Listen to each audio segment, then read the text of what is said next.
Anastasia, mis OMP agus fáilte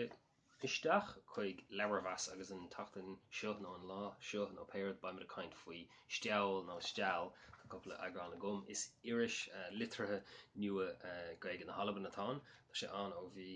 beidir go is 7 an tá trí nó ceithre agrán tá amach go dtí seo agus tá meascán an tá sé cinál geall le leabhar é tá sé tuamh go leor beidir go 100 leathanachán ó 160 leathanachán so tá sé taithe go maith agus bíon agalibh léirmheas sanna gearcéalta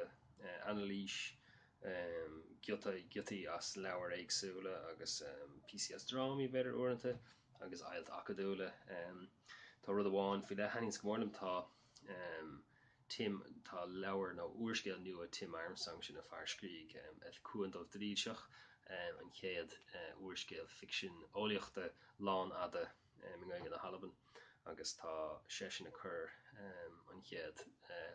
uairscéal eile aige an lingus doracha fada so an lingus doracha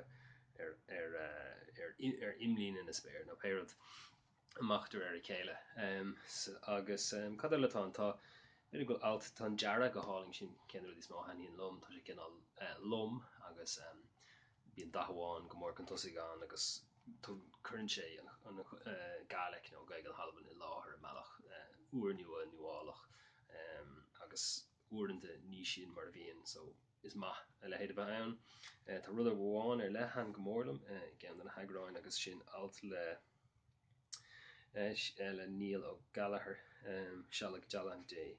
cé chuige hain seo alt faoi chur chuige na filiochta dá hangaí agus an slí go marítar ar bhealach an dá an gaige nó Gaeilge nuair a chuirtar taobh le dá béirle agus tá dán an sealadh Jalan J nó ag sealadh agus ar thaobh amháin tá butterfly agus sin ar an taobh eile tá Jalan J féalachan tuairimecin gach sort anim ar éalacháin ar an taobh eile agus más ar eiscint agus ar bhealach léiríonn sé man rud a tháirlíonn nuair a dhéantar aistúcháin ar gáin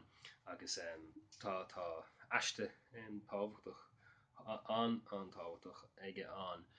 mar dheall ar an ggurcha go seo agus go bhfuineasach is cos nach fáil siad ar mór an filiochta in gaige na hAlban go héantangach agus is chun abhlas natanga an méid sin agus bhéna teach leis ach go ginearálta so seo STEALL Déanaim sin tús agus feimse ar an bosté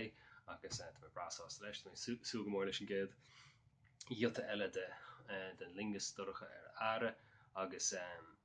den scéalta agus den iliocht so sin STEALL agus seo Leabhar-mheas seans go méid rud éigean eile meas a go amach an seo slán tamlín